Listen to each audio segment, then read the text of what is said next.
दोस्तों आज के इस वीडियो में हम डिस्कस करने वाले हैं एक बहुत ही बड़ी प्रॉब्लम आ रही है आज की तारीख में। जो कोरोना एपिडेमिक ये फैला हुआ है, इसमें एक बड़ी प्रॉब्लम आ रही है रेंट को लेके।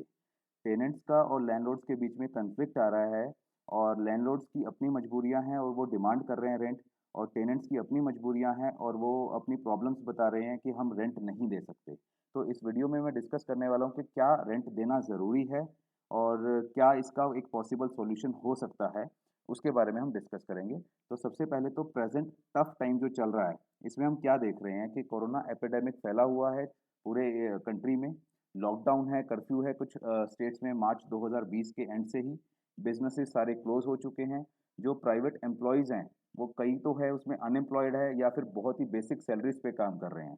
बहुत ही थोड़े लोग हैं, या तो गवर्नमेंट सेक्टर वाले या फिर प्राइवेट सेक्टर जो वर्क फ्रॉम होम कर सकता है, उन्हीं को सैलरीज़ मिल रही है।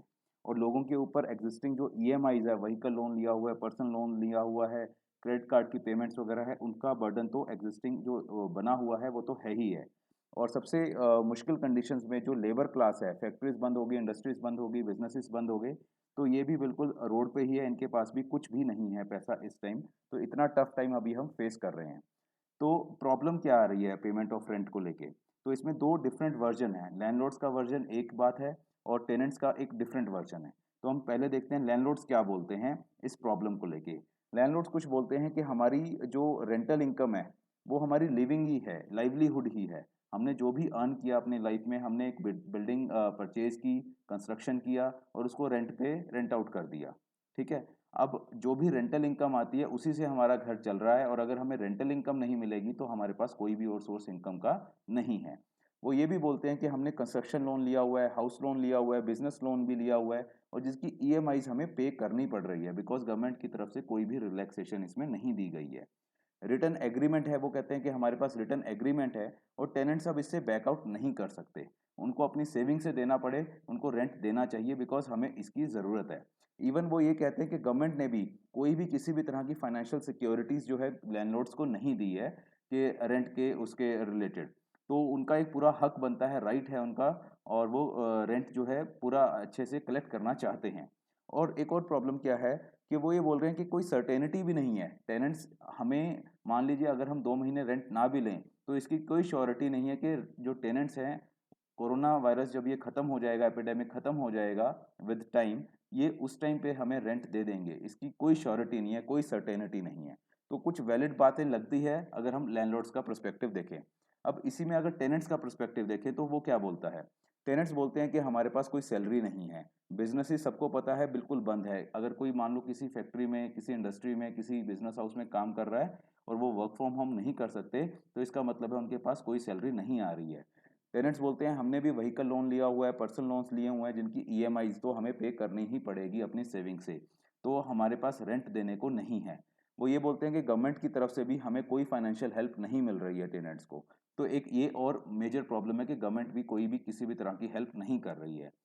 उनका कहना है कि जो हमने एग्रीमेंट वगैरह किया है, एक इसमें टर्म होती है फोर्स मेजर। इसका मतलब है अगर कोई ऐसा चीज़ हो जाए, सर्कमस्टांसेस हो जाए जो बियॉन्ड कंट्रोल हो, जैसे मान लीजिए कोई एक्ट ऑफ गॉड, अर्थक्वेक आ गया, फ्लड्स आ गए, तो उस केस में भी जो रिटर्न एग्रीमेंट की वैल्यू है, वो नहीं आप एक तरह से उसको इम्प्लीमेंट कर सकते। कि अगर रिटर्न एग्रीमेंट हमने किया भी हुआ है और फोर्स मेजर कंडीशन है जो बियॉन्ड कंट्रोल है, उस केस में वो रिटर्न एग्रीमेंट की वैल्यू नहीं रहती। ऐसा टेनेंट्स का कहना है कि ये हमारे कंट्रोल में नहीं है, ये एपिडेमिक ग्लोबल लेवल पे है जिसका कोई किसी पे कोई कुछ कर नहीं सकता। तो टेनेंट्स कहते हैं कि हमारे पास भी कोई श्योरिटी नहीं है कि हम पेंडिंग रेंट दे सकेंगे फ्यूचर में। वो कहते हैं कि अभी हमें नहीं पता कि फ्यूचर में क्या होगा, कब लॉकडाउन खुलेगा, कब हमारे बिजनेसेस या जो भी जॉब्स वगैरह वो कर रहे हैं वो वहाँ पर जा सकेंगे और फिर टेनेंट जो है लैंडलॉर्ड्स को रेंट दे सकते हैं। उनके पास भी कोई भी ऐसी श्योरिटी डेफिनेट नहीं है जो वो लैंडलॉर्ड्स को दे सके। तो इसके रिलेटेड अब लॉ क्या बोलता है? अगर हम कानूनी बात करें तो रेंट के लिए क्या लॉ है? तो लैंडलॉर्ड और टेनेंट का जो रिलेशनशिप है वो एक कॉन्ट्रेक्चुअल रिलेशनशिप है। और जो इसमें जो एक तरह से लॉ है जो इसमें हम देख सकते हैं कि कौन सा लॉ इस पे लागू होगा, वो एक तो है कॉन्ट्रैक्ट लॉ, जो इंडियन कॉन्ट्रैक्ट लॉ है वो इसमें लागू होता है। एक प्रिवेलिंग जो रेंट एक्ट है, हर स्टेट का अलग एक रेंट एक्ट है, जैसे पंजाब का अलग है, हरियाणा का अलग है, और मान लीजिए दिल्ली का अलग है, तो इसी तरह हर स्टेट का एक अलग रेंट एक्ट है, वो इसमें एक तरह से इम्प्लीमेंट होगा इसमें, अगर हम देखें इस रिलेशनशिप में। और सबसे ही ज़्यादा इम्पॉर्टेंट है एग्रीमेंट क्या हुआ हुआ है पार्टीज के बीच में। लैंडलॉर्ड और जो टेनेंट एक एग्रीमेंट करते हैं, जब भी टेनेंसी स्टार्ट होती है किसी भी प्रेमिसेस की, उस एग्रीमेंट में क्या लिखा गया है, क्या टर्म्स एंड कंडीशन है, सबसे ज़्यादा इंपॉर्टेंट वो है। बाकी कॉन्ट्रैक्ट एक्ट और रेंट एक्ट, इनके बेसिस पे ही जो उसकी जो कॉन्ट्रेक्चुअल लाइबिलिटी है एक दूसरे की, वो फुलफिल होगी। तीसरी चीज़ क्या है इसमें, लॉ क्या बोलता है कि जो एग्रीमेंट है उसके मुताबिक ही दोनों पार्टीज को काम करना होगा। मींस दोनों पार्टीज उस एग्रीमेंट के हिसाब से ही चल सकती हैं। अगर एग्रीमेंट के हिसाब से देखें तो टेनेंट्स को रेंट देना ही होगा। Under all circumstances tenants have to pay the rent to the landlords. अगर हम एग्रीमेंट की बात करें, अगर हम कानून की बात करें, तो कानून टोटली लैंडलॉर्ड्स की फेवर में है। वो बोलता है कि टेनेंट्स आर ड्यूटी बाउंड और legally bound by the agreement to pay rent to the landlords.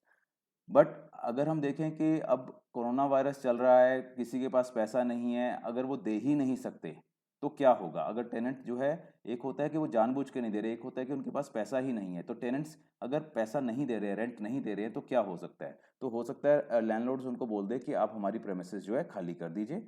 अगर वो खाली नहीं करता है तो लैंडलॉर्ड जो है कोर्ट में भी जा सकते हैं, एविक्शन सूट फाइल कर सकते हैं टेनेंट्स के अगेंस्ट।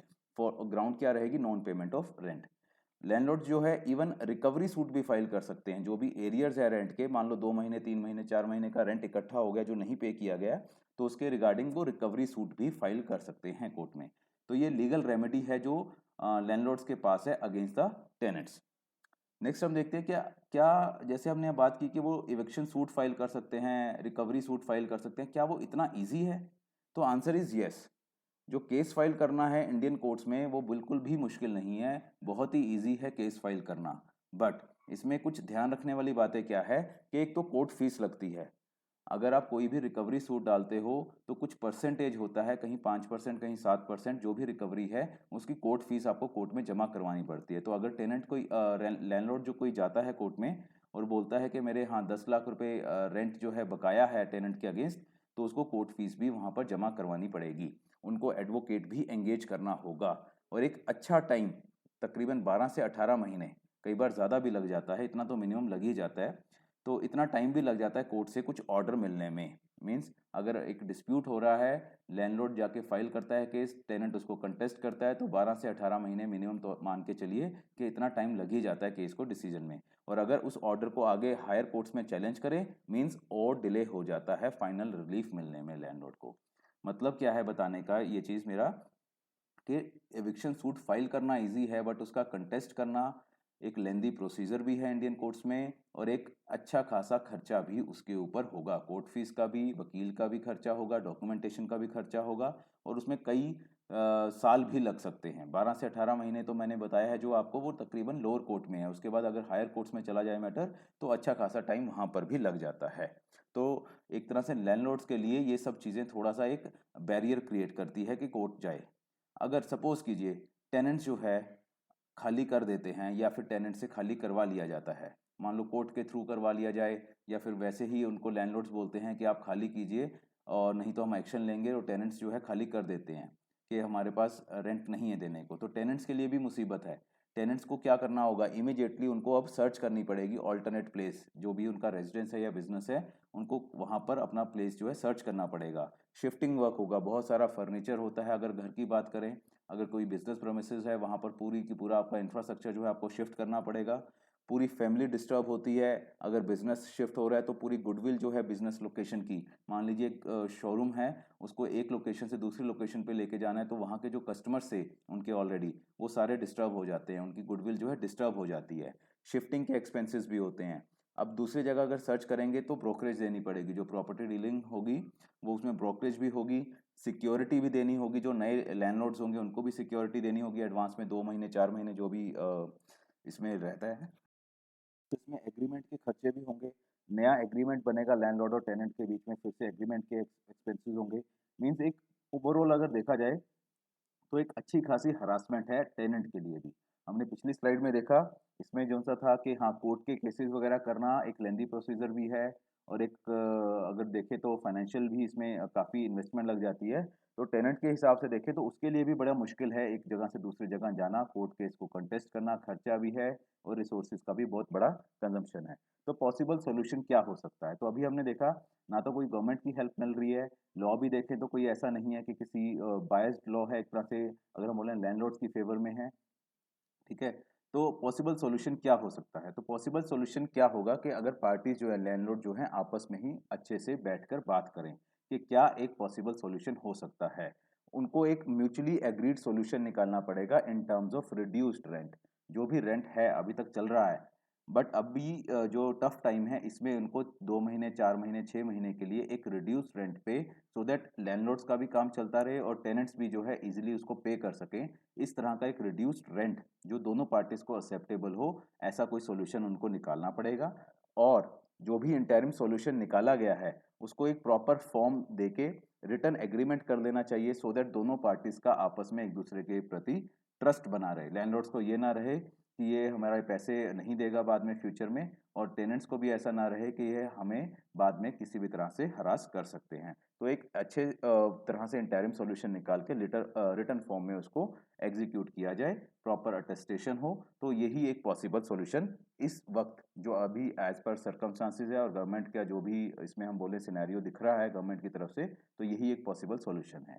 अगर हम बात करें कि यूटोपियन आइडिया मतलब एक सपने की तरह, तो सपना ये हो सकता है कि हाँ गवर्नमेंट जो है या तो यूनियन या स्टेट के डिपॉजिट करवा रही है रेंट जो भी लैंडलॉर्ड्स हैं उनके अकाउंट में डायरेक्टली। उसमें क्या होगा लैंडलॉर्ड्स को रेंट मिल रहा है और टेनेंट्स को रेंट नहीं पे कर रहा, दोनों के लिए विन-विन सिचुएशन हो जाएगी। बट एक ये यूटोपियन आइडिया है। ऐसा हम सबको पता है कि ऐसा कुछ पॉसिबल नहीं है। बैंक्स की तरफ से बात करें या गवर्नमेंट की तरफ से बात करें तो हमारे ऊपर जो ईएमआईज़ है वो भी एज़ इट इज़ है। एक आई वॉश ज़रूर था कि हाँ, हम मोरेटोरियम दे रहे हैं 3 महीने का, बट वो एक आई वॉश ही है। उसमें भी इंटरेस्ट जो है बैंक चार्ज कर रहा है। तो हमें ही आपस में मिलकर एक अच्छा स्ट्रॉन्ग रिलेशन बनाना पड़ेगा सो दैट ये कोरोना एपिडेमिक जो है बहुत जल्दी से जल्दी ख़त्म हो सके और हमारी सोसाइटी एक बेटर सोसाइटी बन सके बिना किसी कन्फ्लिक्ट के। तो दोस्तों ये था मेरा एक पॉसिबल सॉल्यूशन मेरी तरफ से कि क्या हो सकता है टेनेंट्स का और लैंडलॉर्ड्स के बीच में जो कन्फ्लिक्ट आ रहा है उसका। बाकी अगर गवर्नमेंट की तरफ से कुछ रिलैक्सेशन मिलती है तो वो हम टाइम टू टाइम डिस्कस करते रहेंगे। Thank you very much.